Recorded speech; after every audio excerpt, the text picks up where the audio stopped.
होली का त्योहार रंगों की तरह ही रंगीला होता है। अपने पराये का कोई भेदभाव नहीं होता है, फिर भी अपनों के बीच होली का आनंद ही अलग होता है। बस की खिड़की के पास बैठा हुआ प्रकाश कुछ ऐसा ही सोच रहा था। बीते वर्ष की होली में वह अपने गांव नहीं आया था। एक हफ्ते बाद होली थी। कुछ ही देर में उसका गांव रामनगर आने वाला था। बस से उतरकर प्रकाश पैदल ही गांव की ओर चल दिया। सड़क के दोनों तरफ खेतों में हरियाली नजर आ रही थी। दूर से सड़क पर एक महिला और पुरुष जल्दी जल्दी आते हुए दिखाई पड़ रहे थे। उनके करीब आते ही प्रकाश के कदम वहीं पर रुक गए। उसके सामने रमा गोद में एक छोटी सी बच्ची लिए हुए अपने पिता लाला जी के साथ बदहवास सी जल्दी जल्दी चली आ रही थी। क्या हुआ चाचा? प्रकाश रमा और लाला जी के करीब आते हुए बोला, क्या बताएं बेटा, मेरी रमा की तो किस्मत ही खराब है। ना जाने मेरे किस पाप की सजा उसे मिली है। ईश्वर ने मेरी फूल जैसी बेटी के साथ घोर अन्याय किया है। अभी 4 महीने पहले ही इसका सुहाग उजड़ गया और अब ये नन्ही सी बच्ची, ना जाने इसका क्या दोष है।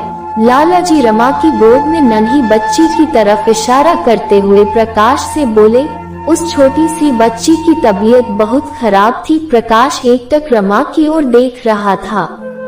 उसके चेहरे पर निराशा, मायूसी, गम साफ दिखाई पड़ रहा था।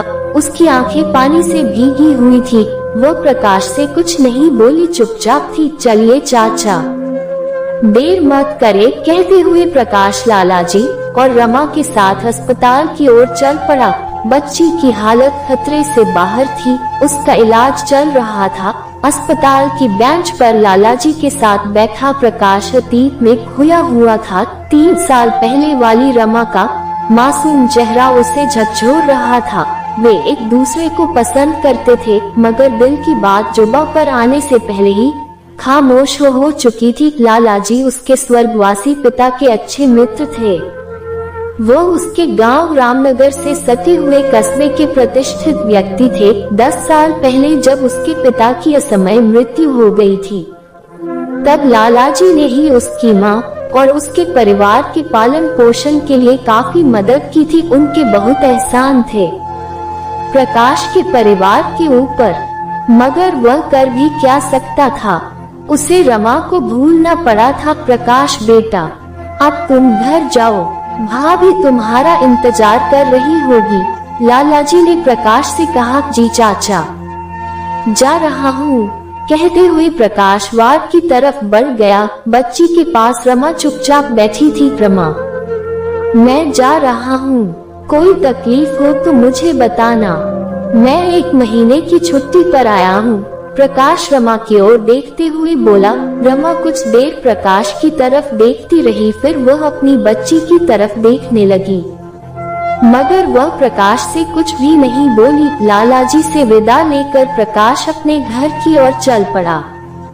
प्रकाश बेचैन था। उसे बार बार रमा और उसकी नन्ही बच्ची का ख्याल आ रहा था। घर पर उसकी माँ और छोटी बहन के अलावा और कोई नहीं था। अरे प्रकाश बेटा, क्या हुआ? तुम कहाँ खोए हुए हो? मैं देख रही हूँ, जब से तुम आए हो कुछ सोच रहे हो। क्या बात है, बताओ अपनी माँ को। प्रकाश की माँ प्रकाश के कमरे में आकर उसके पास बैठते हुए बोली, अम्मा, मैं रमा के बारे में सोच रहा था। उसने अपनी माँ से पूरी बात बताई। प्रकाश की माँ सब कुछ जानती थी। प्रकाश और रमा एक दूसरे को पसंद करते थे। वह जानती थी कि प्रकाश क्यों परेशान है। आखिर वह एक माँ थी। वह अपने बेटे का दर्द समझती थी। रमा को क्या करना चाहिए माँ? उसका जीवन कैसे चलेगा? क्या उसे दूसरी शादी कर लेना चाहिए? प्रकाश ने अपनी माँ से सवाल किया। ये तो रमा ही जाने बेटा कि वह क्या चाहती है। प्रकाश की माँ चिंतित होते हुए बोली, अम्मा, तुम नाराज ना हो तो मैं एक बात कहूँ। प्रकाश अपनी अम्मा से लिपटते हुए बोला, तुम्हें कुछ कहने की जरूरत नहीं है बेटा। मैं जानती हूँ कि तुम रमा को अपनाना चाहते हो, उस जीवन में नया रंग भरना चाहते हो। चिंता मत करो, मैं भैया से बात करूँगी। मैं भी यही चाहती हूँ बेटा। प्रकाश की माँ प्रकाश के सर पर हाथ फेरते हुए बोली और कमरे से बाहर निकल गई। एक हफ्ता बीत चुका था। होली के रंग में पूरा गांव डूबा हुआ था।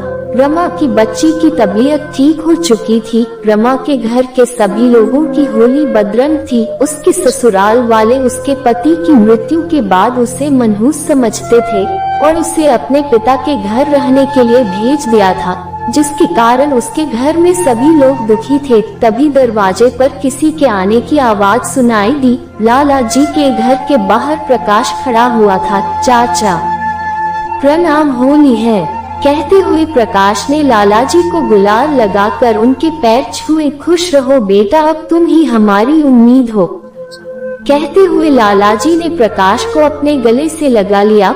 प्रकाश की मां ने लाला जी से सभी बात कर ली थी। लाला जी की आंखों में खुशी के आंसू थे।